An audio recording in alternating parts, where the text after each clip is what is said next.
নমস্কার। যুক্তি তর্ক সঙ্গে অর্কই আপনাদের স্বাগত। আপনাদের সঙ্গে আমি অর্কপ্রভ সরকার। যারা ইডি এবং সিবিআই কভার করেন, যে সমস্ত সাংবাদিকরা, তাদের সঙ্গে কয়েকদিন ধরে কথা বলছিলাম। তারা বললেন, দাদা দেখুন, একটা বড় উইকেট যে কোনো মুহূর্তে পড়বে। আমি বললাম, বড় উইকেট মানে কি বলতে চাইছো তোমরা?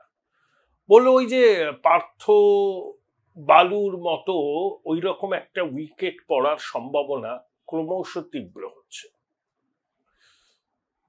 তারা কতগুলো কারণ ব্যাখ্যা করলেন। তারপরে আমি নিজের মতো করে অনুসন্ধান করলাম। তার থেকে যে নির্যাসটা বেরিয়ে আসছে, তাতে মনে হচ্ছে যে পুরো নিয়োগ দুর্নীতি এবার ইডি কিন্তু ছেড়ে কথা বলবে না।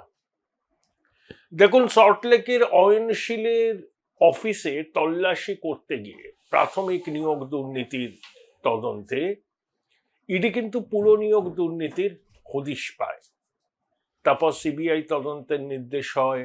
আর্থিক দুর্নীতি যেহেতু আছে, মানি লন্ডারিং এর অভিযোগ যেহেতু আছে, তা ইডি সেই তদন্তে যুক্ত হয়।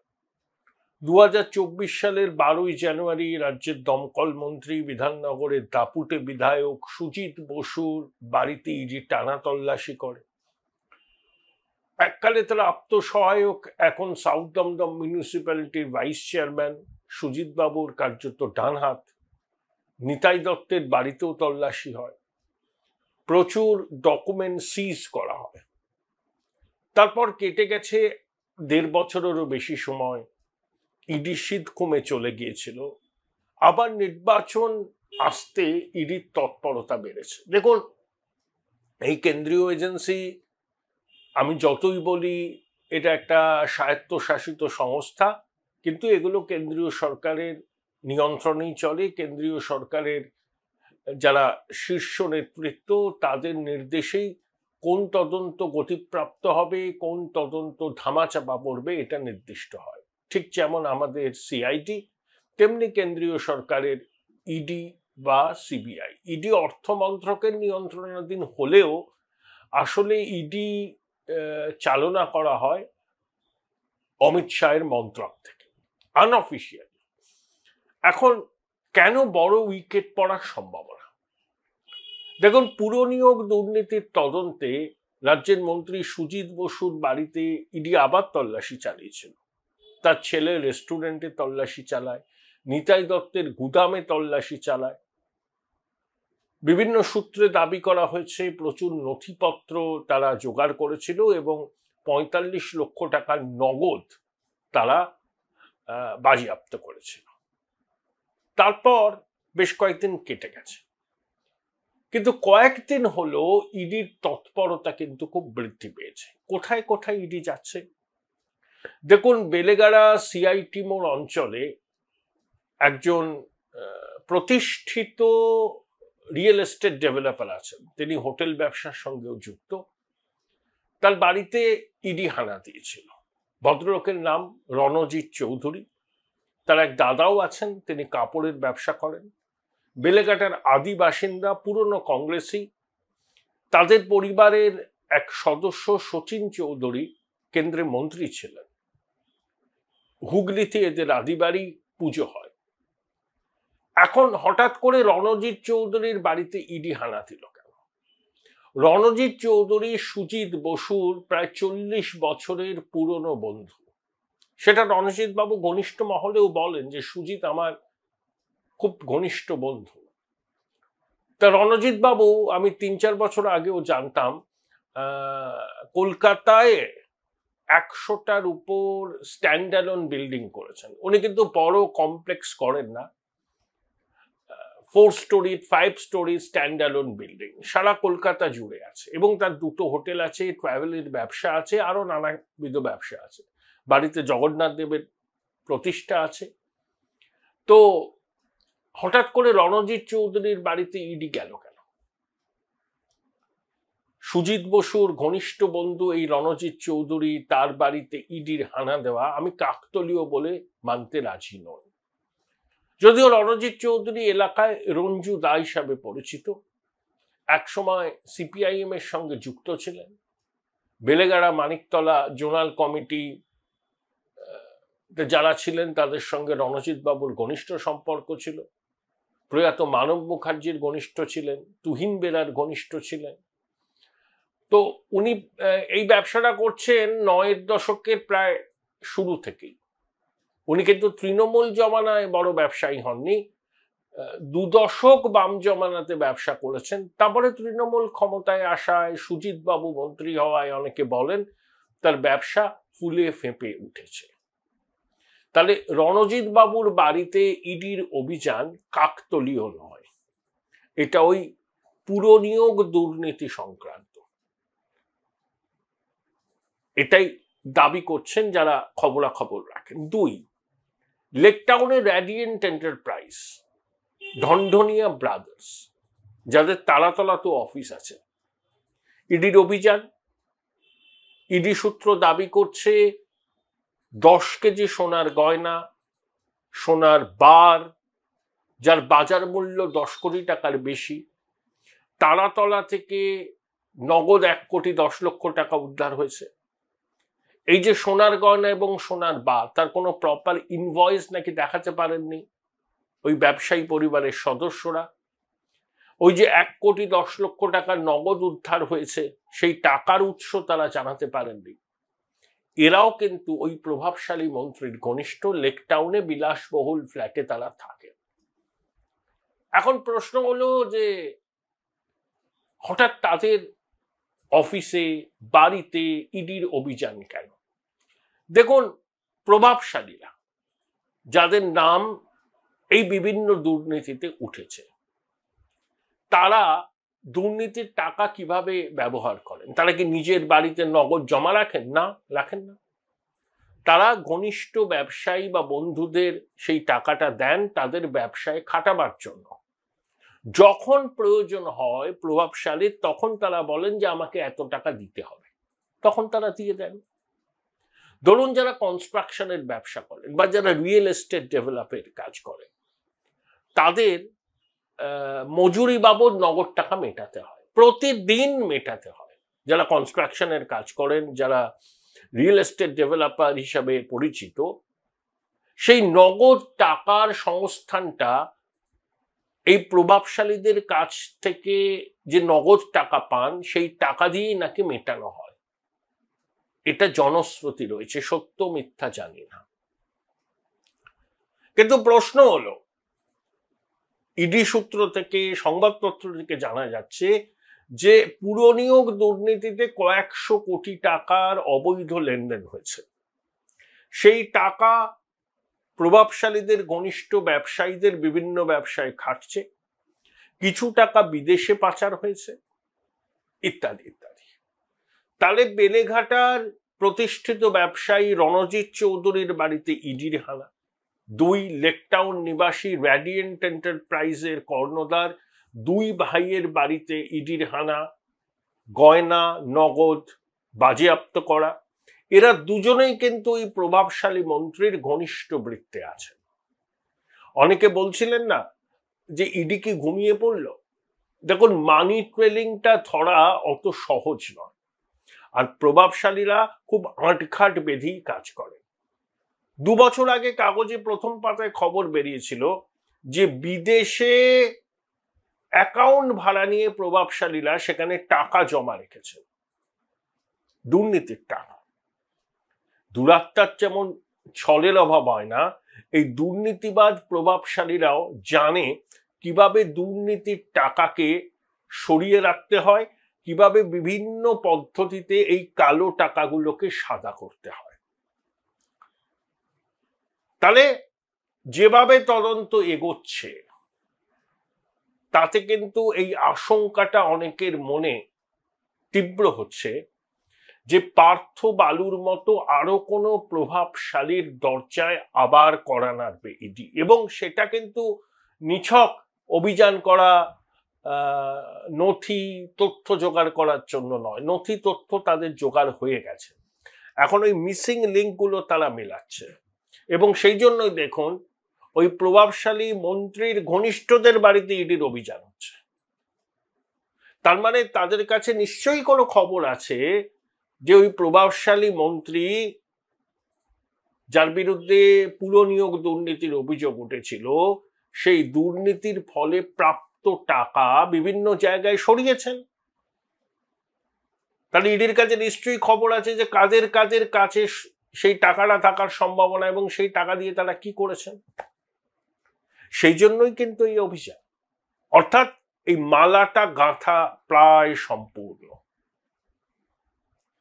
হয়তো এখনো কিছু মিসিং লিঙ্ক আছে এবং আগামী দিনে দেখবেন হঠাৎ করে একটা বড় কিছু ডেভেলপমেন্ট হবে, খুব দেরি নয়। যারা দীর্ঘদিন ধরে সিবিআই এবং ইডি বিট কভার করছেন সাংবাদিকরা, তারা বলছেন যে মালা গাঁথার প্রক্রিয়া কার্যত সম্পূর্ণ, আদালত গ্রাহ্য নথি প্রমাণও জোগাড় হয়ে গেছে। এখন শুধু ওই সবুজ সংকেতের অপেক্ষায়, সম্ভবত সেই সবুজ সংকেত দেওয়াও হয়ে গিয়েছে। যে কোনো মুহূর্তে বড় কোনো উইকেটের পতন হতে পারে, সেই আশঙ্কা শাসক দলের মধ্যে তীব্র হচ্ছে। কারণ এরা তো চৌর্যবৃত্তির সাম্রাজ্যকে সুপ্রতিষ্ঠিত করেছে। প্রাথমিকে বলুন, এসএসসি বলুন, পুরসভায় নিয়োগ বলুন, এমন কোনো ক্ষেত্র পাবেন না যেখানে নিয়োগ স্বচ্ছভাবে এরা করেছে। সর্বত্র দুর্নীতি, সর্বত্র টাকার বিনিময়ে চাকরি বিক্রি করা হয়েছে। এবং এটা এতটা বড় দুর্নীতি, এই দুর্নীতিতে টাকার অঙ্ক সব মিলিয়ে যদি দেখেন আপনি, এসএসসি, প্রাথমিক, এই পুরসভার কয়েক হাজার কোটি টাকা। আমরা তখন শুধু হিমশৈলের চূড়োটুকু পেয়েছি, পুরোটা তো আমাদের জানতে হবে এবং জানা যাবে। আপনারা রেস্ট অ্যাসিওর থাকুন, কিংপিন ধরা পড়বেই। এবং কত টাকা ট্রানজাকশন হয়েছে এই চাকরি বিক্রি করে সেটাও জানা যাবে। এমন ভাবে টাকা পাচার হয়েছে, বাইরে হয়েছে, বিভিন্ন ব্যবসায় লাগানো হয়েছে এই দুর্নীতির টাকা, সেটা রাতারাতি ওইভাবে খুঁজে পাওয়া সম্ভব নয়। তার জন্য অনেক কাঠখড় পোয়াতে হয়, অনেক মিসিং লিঙ্ককে খুঁজতে হয়, ফিনান্সিয়াল অডিট করতে হয়, প্রয়োজনে নথিপত্রের ফরেন্সিক অডিট করতে হয়, করে একটা কনক্লুশনে আসে এবং আদালত গ্রাহ্য তথ্য এবং নথি পেশ করতে হয়। সেই প্রক্রিয়া প্রায় শেষ হওয়ার মুখে। আমরা কেউ ভেবেছিলাম যে বালু মল্লিক অ্যারেস্ট হবে? পার্থ চট্টোপাধ্যায় 22শে জুলাই 2022 অ্যারেস্ট হলেন। 21শে জুলাইয়ের সভায় তিনি দাপিয়ে বেরিয়েছিলেন, পরের দিনই তার বাড়িতে ইডির অভিযান হলো। মানিক অ্যারেস্ট হবে আমরা কেউ ভেবেছিলাম? হয়েছে তো অ্যারেস্ট। কেষ্ট তিহারের মাটিতে গড়াগড়ি খাবে আমরা কেউ ভেবেছিলাম? ভাবিনি, কিন্তু হয়েছে। এই পুরো নিয়োগ দুর্নীতিতেও কিন্তু ইন্দ্রপতন হবে। Join Indian Institute of Hotel Management now. Right choice, right decision. তদন্তের গতি প্রকৃতি সেরকমই ইঙ্গিত দিচ্ছে। কবে হবে, কখন হবে, সেটা তো আমি ভবিষ্যৎবাণী করতে পারি না, আমার পক্ষে সম্ভব না।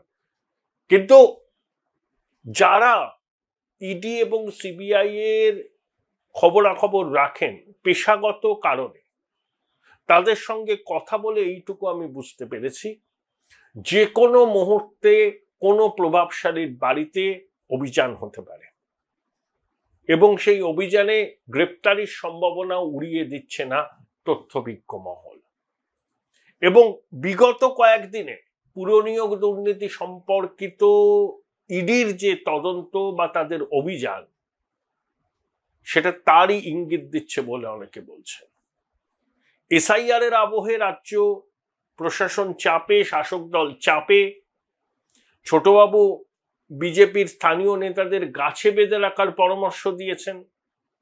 এগুলো হচ্ছে হতাশার বহিঃপ্রকাশ, এগুলো হচ্ছে আত্মবিশ্বাস না থাকলে যা হয়। আরে এসআইআর হচ্ছে ওকলা,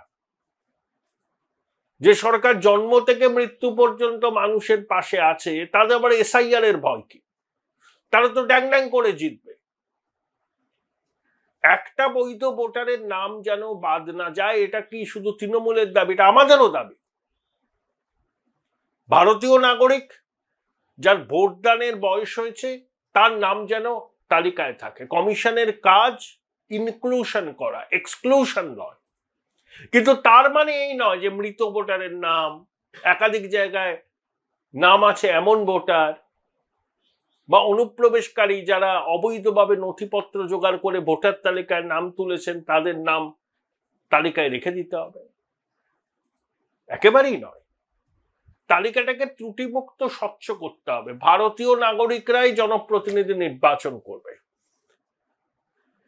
যেমন অনুব্রত মণ্ডল, তাহলে বিলম্বিত বোধোদয় হয়েছে না কি হয়েছে, কাজল শেখের দাপটে অতিষ্ঠ হয়ে বলছেন এসআইআর এর ভয় পাওয়ার কি আছে। এটাই তো বলছি, এসআইআর এর শাসক ভয় পাচ্ছে কেন। বাচাল হুমায়ুন কবির বিগত 10 দিন কত কথাই বলেছেন, স্যার তো আর প্রেস রাখা সম্ভব হচ্ছে না, সেও বলেছে এসআইআর হলে অসুবিধা নেই। হ্যাঁ, এটাই তো বলছি আমরা, এসআইআর হলে অসুবিধা নেই, কিন্তু রুটিন প্রক্রিয়া, একটা সাংবিধানিক প্রতিষ্ঠান তার সাংবিধানিক দায়বদ্ধতা পালন করছে। রাজ্য প্রশাসনের উচিত নির্বাচন কমিশনকে সহায়তা করা। এত আতঙ্ক কেন শাসক দল? তারই টালমে কুচকালা হয়। তাহলে যে আত্মবিশ্বাসের বহিঃপ্রকাশ হচ্ছে তৃণমূলের বিভিন্ন নেতার গলাতে, সেটা একেবারেই ফাঁপা। এর থেকে এরা প্রমাণিত হয়ে যায়। যারা 250টা আসন জিতবো বলে দাবি করে, বিজেপিকে 50-এর নিচে নামিয়ে রাখবো বলে হুঙ্কার দেয়, যারা বলে আমরা এত সামাজিক প্রকল্প করেছি, জন্ম থেকে মৃত্যু সরকার পাশে আছে, একটা রুটিন প্রক্রিয়ায় তাদের এত ভয় কেন? এত পায়ের তলা থেকে মাটি সরে যাওয়ার আশঙ্কা কেন? অর্থাৎ এর থেকে এটা প্রমাণিত হয় শাসক ভোটে জিতেছে ঠিক আছে, কিন্তু তাদের এই ভোটে জেতার পিছনে আরো অনেক অঙ্ক আছে। সেই অঙ্কগুলো এসআইআর হলে আর খাটবে না, সেই জন্য তারা আর্তনাদ শুরু করেছেন। কিন্তু লাভ হবে না।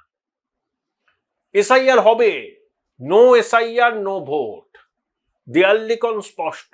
যতই ধমক চমক হুমকি দেখে নেব, গাছে বেঁধে রাখবো, ইঞ্চিতে ইঞ্চিতে বুঝে নেব, কমিশনের দপ্তর 1 লক্ষ লোক নিয়ে ঘেরাও করব, যা খুশি বলুন, এসআইআর হবে। এসআইআর ছাড়া ভোট হবে না। এই দেয়াল লিখনটা আপনারা বুঝতে পারছেন না? বুঝতে পারছেন। আতঙ্কের বশে আপনাদের এই আর্তনাদ। কমিশন বলে দিয়েছে যে নির্বাচনের সময় কেন্দ্রীয় বাহিনী আসে, কিন্তু আইন শৃঙ্খলা রক্ষার দায়িত্ব রাজ্যের এবং বিএলওদের নিরাপত্তা রাজ্যকে দেখতে হবে। সেখানে বিএলওরা যদি নিরাপত্তাহীনতায় ভোগে, তার দায়ভার রাখছে। যদি কোনো অপ্রীতিকর ঘটনা ঘটে এসআইআর প্রক্রিয়া চলাকালীন, ভগবান করুন যেন কিছু না ঘটে, আমি অন্তর থেকে প্রার্থনা করছি সুষ্ঠুভাবে সবকিছু হয়, বিএলওরা নিরাপদে নিশ্চিন্তে তাদের দায়িত্ব পালন করতে পারে। কিন্তু একটা আশঙ্কাও তো থাকে, যেভাবে শাসক দল হুমকি দিচ্ছে, রক্তগঙ্গা বইয়ে দেওয়ার হুমকি, চোখ উপড়ে নেবার হুমকি, তাহলে একটা অভিঘাত তো তৈরি হয় শাসক দলের ক্যাডারদের মধ্যে। তারা উত্তেজনার বশে কোনো কাণ্ড ঘটিয়ে ফেললে তার দায় কিন্তু শাসক দল এড়াতে পারবে না। তেমন হলে তখন কমিশন এসআইআর প্রক্রিয়া স্থগিত করে দেবে। এই প্রশাসনের আন্ডার এসআইআর হবে না। 26-এর 5ই মের পরতেই সরকার থাকছে না। আর নির্ভুল ভোটার তালিকা ছাড়া কেউ কমিশনকে বাধ্য করতে পারে না আপনাকে ভোট করতে হবে। অন্য রাজ্যে এসআইআর হবে 26-এর মে মাসের পর, যখন এই সরকারের মেয়াদ শেষ হয়ে যাবে, তখন অটোমেটিক্যালি রাষ্ট্রপতি শাসন জারি হবে, রাজ্যপাল দায়িত্ব নেবেন, তখন এসআইআর হবে। তখন দেখবেন সব গর্তে ঢুকে গেছে। দলদাস প্রশাসন হঠাৎ দেখবেন নিরপেক্ষ সততার মূর্ত প্রতীক হিসাবে আত্মপ্রকাশ করেছে। তখন দেখবেন খুব নির্বিঘ্নে এসআইআর হচ্ছে, ধমকানি চমকানি নেই, নির্ভুল ভোটার তালিকা হবে, তারপর ভোট হবে। নো এসআইআর নো ভোট, এটা সময়ের দাবি, বাংলার মানুষের দাবি। কে কোন দলের সমর্থক জানার দরকার নেই। নির্ভুল ভোটার তালিকা, প্রকৃত ভারতীয়দের নাম ভোটার তালিকায় থাকবে, সেই ভোটাররাই জনপ্রতিনিধি নির্বাচন করবে, সরকার নির্বাচন করবে। এটাই একজন ভারতবাসী হিসাবে আমরা চাই। তাই এসআইআর কে পূর্ণ সমর্থন প্রত্যেক মানুষের করা উচিত। নির্ভুল ভোটার তালিকা গণতন্ত্রের প্রাথমিক শর্ত।